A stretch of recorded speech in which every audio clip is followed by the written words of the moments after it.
Hello, sentient beings.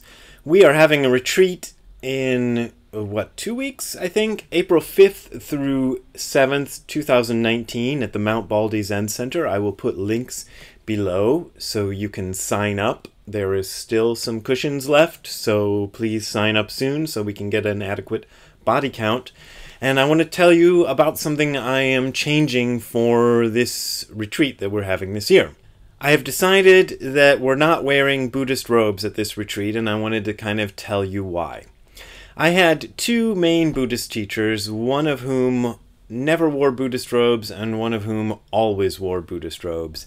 And my kind of reaction to this is that I sometimes wear Buddhist robes, but I always feel weird about it. And if you're being nice, you might say that that's following the middle way, and if you're not being nice, you'd just say that's half-assed. I'd say it's kind of both. Nishijima Roshi, my teacher in Japan, the one who always wore the robes, never did a chanting service in the morning. It's kind of a standard thing at a Zen retreat to do a bit of chanting of sutras, the Heart Sutra and maybe some other things, at the beginning of a retreat right after the first zazen of the morning. But Nishijima did not like to do that because he felt like in Japan, chanting had kind of subsumed everything in Zen. So people thought Zen was just chanting. And so he decided to eliminate chanting completely and just focus strictly on Zazen, which I believe was a style he inherited from one of his teachers, Kodo Sawaki. I had been doing Zazen for about 3 decades before I had ever done a standard Zen chanting service. I'd chanted the Heart Sutra here and there before, but not a full-on service. The first time I did that was when I visited Tassajara, and it was there that I learned how to do the service from a guy named Greg Fain, who was the Tanto, the practice leader at the time. He showed me how to do it, and I kind of liked it, and I decided that when we started these retreats at Mount Baldy, we'd do the chanting services in the morning. I thought that would be a good way to begin the day. In terms of the robes, I looked upon the robes as costumes for doing the service. So when Haruo Nakajima played Godzilla, he wore a big rubber dinosaur costume. And when he put on the big rubber dinosaur costume, he pretended he was Godzilla, and he was Godzilla for all intents and purposes. And when he took the costume off, nobody was confused and thought that he was still Godzilla. Everybody figured out that he wasn't Godzilla anymore as soon as he unzipped that costume. So that's the way I did the Buddhist chanting services. I put on the robes, I did the service, I pretended to be a Zen Buddhist priest for the 17 minutes or so that it takes to do the service. Then I took it off and I was me again. So starting with this retreat on April 5th through 7th, I'm not going to wear the robes for services.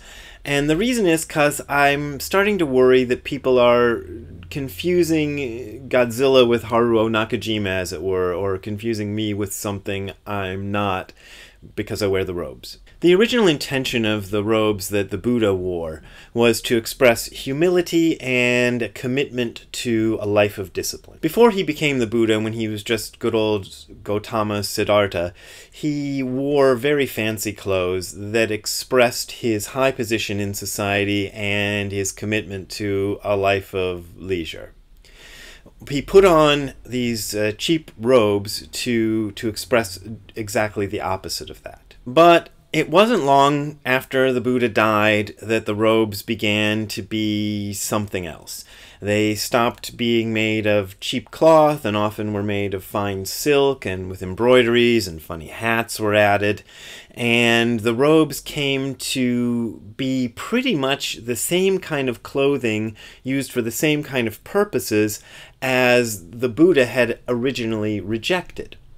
Now, this didn't happen everywhere in every single case. There were cases where the humility and the commitment to discipline were kept, but it happened often enough that in general, the original purpose of wearing Buddhist robes kind of got lost. So there were groups and sects and branch-off organizations that dumbed down their robes, that cheapened their robes, and then after a few generations they would get fancy again, and then they'd get, unfancy again, and this kind of went cyclically for a while. In Japan these days, you see a lot of fancy Buddhist robes worn by a lot of fancy Buddhist people. But I also feel that there's a general understanding that those robes don't really mean very much. Because Japanese people, by and large, of course there are exceptions, are not very religious. They just kind of don't care about religion. They're not very convinced. They're very cynical about the whole thing. So when they see somebody wearing these robes, there's a general understanding that that people who put on these robes are no more who they're pretending to be or their role that they're playing than Haruo Nakajima was Godzilla when he put on the Godzilla costume. If you look at the way Buddhist monks are portrayed in Japanese films, particularly two of my favorite ones that depict Buddhist monks are Rashomon by Kurosawa and Fancy Dance, which I reviewed on this channel a few months ago, you can kind of get a sense of what Japanese people see Buddhist monks as. In America, on the other hand, we take our religions very seriously and we're very impressed by the costuming, especially if somebody is representing a mystical religion from the far off misty east, you know, and putting on the robes of an enlightened being from a far off land, and people are very impressed by that kind of stuff.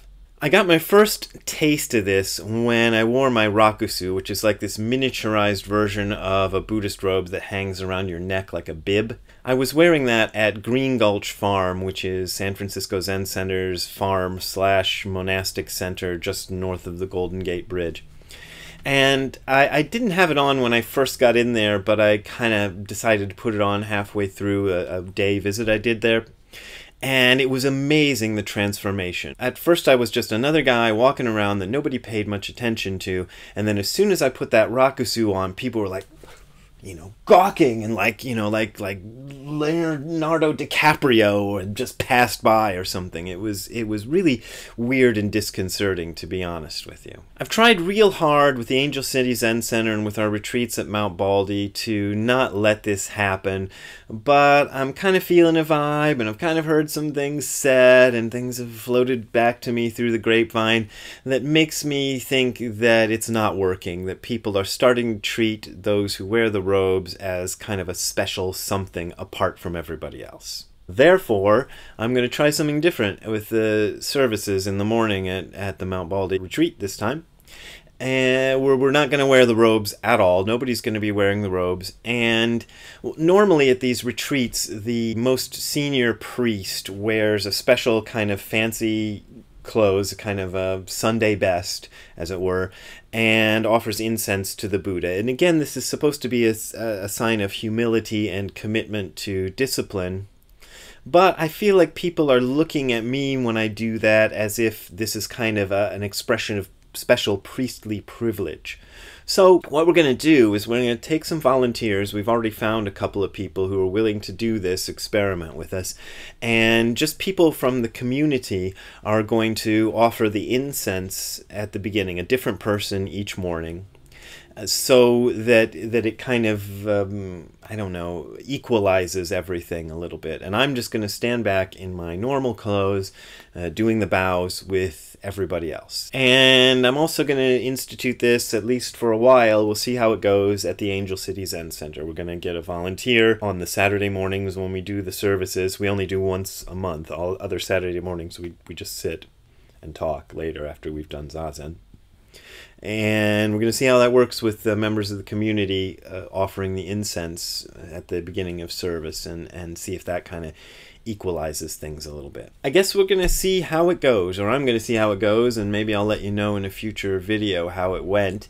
And I'm hoping that we all get to see that there's a little bit of Godzilla inside of each of us. I think that was a line in one of the English dubbed Godzilla films. I'm trying to remember. Anyway, I hope that we'll be able to see that there's a bit of Godzilla in all of us. Thanks for watching, and if you want to donate and contribute to my continued ability to make these kind of videos, there's going to be links below to Patreon and PayPal. That is how I make most of my living. Tomorrow I'm going to go talk to my tax guy and see how much is getting taken out of those donations you've been sending me. We'll see, but those are my main source of income. Appreciate it a lot. We'll see you next time. Bye.